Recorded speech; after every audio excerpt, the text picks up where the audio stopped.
जय श्री कृष्णा। आज हम दूसरे अध्याय सांख्य योग के 7वें श्लोक की व्याख्या पढ़ रहे हैं। अगर वीडियो अच्छी लगे तो वीडियो को लाइक करें और चैनल को सब्सक्राइब करें। व्याख्या। यद्यपि अर्जुन अपने मन में युद्ध से सर्वथा निवृत्त होने को सर्वश्रेष्ठ नहीं मानते थे, तथापि पाप से बचने के लिए उनको युद्ध से उपराम होने के सिवाय दूसरा कोई उपाय भी नहीं दिखता था। इसलिए वे युद्ध से उपराम होना चाहते थे और उपराम होने को गुण ही मानते थे, कायरता रूप दोष नहीं। परंतु भगवान ने अर्जुन की इस उपरति को कायरता और हृदय की तुच्छ दुर्बलता कहा, तो भगवान के उन निसंदिग्ध वचनों से अर्जुन को ऐसा विचार हुआ कि युद्ध से निवृत्त होना मेरे लिए उचित नहीं है। यह तो एक तरह की कायरता ही है जो मेरे स्वभाव के बिल्कुल विरुद्ध है, क्योंकि मेरे अक्षत्रिय स्वभाव में दीनता और पलायन ये दोनों ही नहीं है।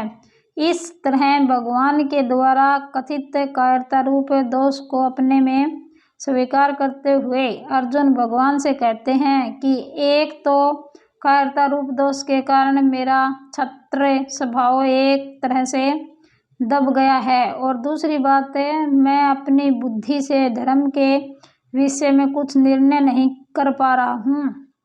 मेरी बुद्धि में ऐसी मूढ़ता छा गई है कि धर्म के विषय में मेरी बुद्धि कुछ भी काम नहीं कर रही है। तीसरे श्लोक में तो भगवान ने अर्जुन को स्पष्ट रूप से आज्ञा दे दी थी कि हृदय की तुच्छ दुर्बलता को, कायरता को छोड़कर युद्ध के लिए खड़े हो जाओ। इससे अर्जुन को धर्म के विषय में कोई संदेह नहीं रहना चाहिए था। फिर भी संदेह रहने का कारण यह है कि एक तरफ तो युद्ध में कुटुंब का नाश करना, पूज्यजनों को मारना अधर्म दिखता है, और दूसरी तरफ युद्ध करना क्षत्रिय का धर्म दिखता है। इस प्रकार कुटुंबियों को देखते हुए युद्ध नहीं करना चाहिए और क्षत्रिय धर्म की दृष्टि से युद्ध करना चाहिए। इन दोनों बातों को लेकर अर्जुन धर्म संकट में पड़ गए। उनकी बुद्धि धर्म का निर्णय करने में कुंठित हो गई। ऐसा होने पर अभी इस समय मेरे लिए खास कर्तव्य क्या है, मेरा धर्म क्या है, इसका निर्णय कराने के लिए वे भगवान से पूछते हैं। इसी अध्याय के दूसरे श्लोक में भगवान ने कहा था कि तू तो जो कायरता के कारण युद्ध से निवृत्त हो रहा है, तेरा यह आचरण अनार्य जुष्ट है, अर्थात श्रेष्ठ पुरुष ऐसा आचरण नहीं करते। वे तो जिसमें अपना कल्याण हो वही आचरण करते हैं। यह बात सुनकर अर्जुन के मन में आया कि मुझे भी वही करना चाहिए जो श्रेष्ठ पुरुष किया करते हैं। इस प्रकार अर्जुन के मन में कल्याण की इच्छा जागृत हो गई और उसी को लेकर वे भगवान से अपने कल्याण की बात पूछते हैं कि जिससे मेरा निश्चय कल्याण हो जाए, ऐसी बात मेरे से कहिए। अर्जुन के हृदय में हलचल होने से और अब यहाँ अपने कल्याण की बात पूछने से यह सिद्ध होता है कि मनुष्य जिस स्थिति में स्थित है उसी स्थिति में वह संतोष करता रहता है, तो उसके भीतर अपने असली उद्देश्य की जागृति नहीं होती। वास्तविक उद्देश्य कल्याण की जागृति तभी होती है जब मनुष्य अपनी वर्तमान स्थिति से असंतुष्ट हो जाए, उस स्थिति में रह न सके।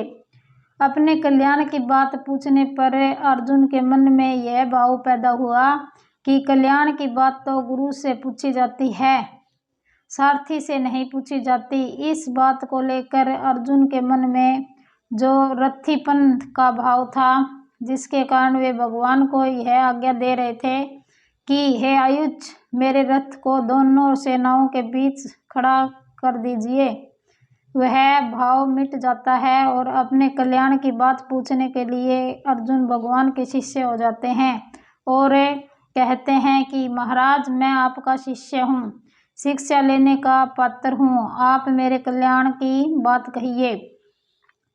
गुरु तो उपदेश दे देंगे, जिस मार्ग का ज्ञान नहीं है उसका ज्ञान करा देंगे, पूरा प्रकाश दे देंगे, पूरी बात बता देंगे, पर मार्ग पर तो स्वयं शिष्य को ही चलना पड़ेगा।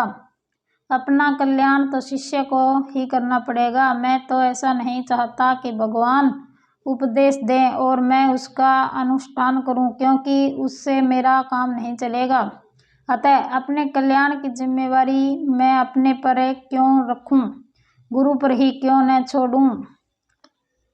जैसे केवल माँ के दूध पर ही निर्भर रहने वाला बालक बीमार हो जाए तो उसकी बीमारी दूर करने के लिए औषधि समय माँ को खानी पड़ती है, बालक को नहीं। इस तरह मैं भी सर्वथा गुरु के ही शरण में हो जाऊं, गुरु पर ही निर्भर हो जाऊं, तो मेरे कल्याण का पूरा दायित्व गुरु पर ही आ जाएगा।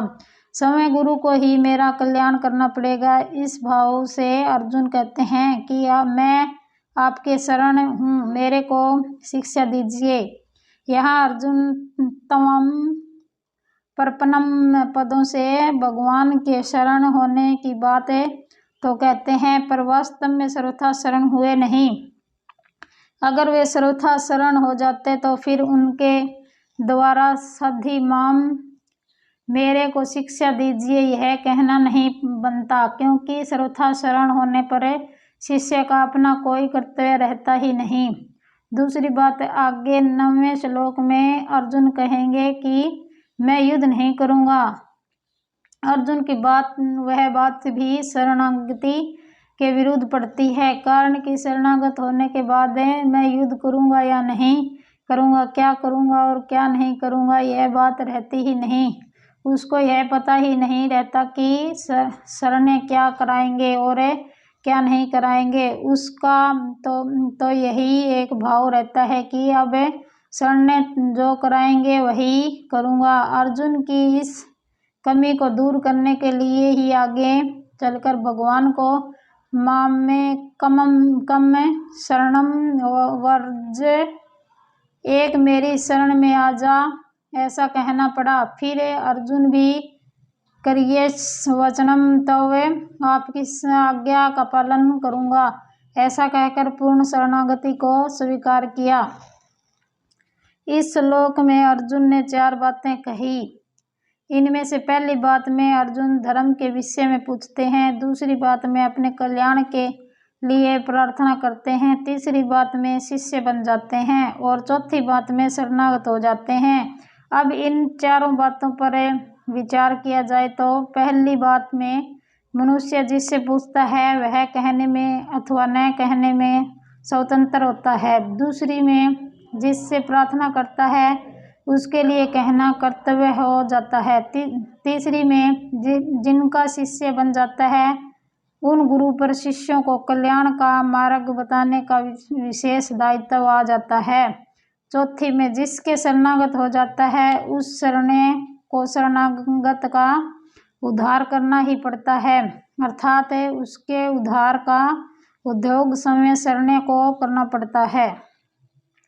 संबंध, पूर्व श्लोक में अर्जुन भगवान के शरणागत तो हो जाते हैं, पर उनके मन में आता है कि भगवान का तो युद्ध कराने का ही भाव है, पर मैं युद्ध करना अपने लिए धर्मयुक्त नहीं मानता हूँ। उन्होंने जैसे पहले उत्तिष्ठ कहकर युद्ध के लिए आज्ञा दी, ऐसे ही वे अभी भी युद्ध करने की आज्ञा देंगे। दूसरी बात, शायद मैं अपने हृदय के भाव को भगवान के सामने पूरी तरह नहीं रख पाया हूँ। इन बातों को लेकर अर्जुन आगे के श्लोक में युद्ध न करने के पक्ष में अपने हृदय की अवस्था का स्पष्ट रूप से वर्णन करते हैं।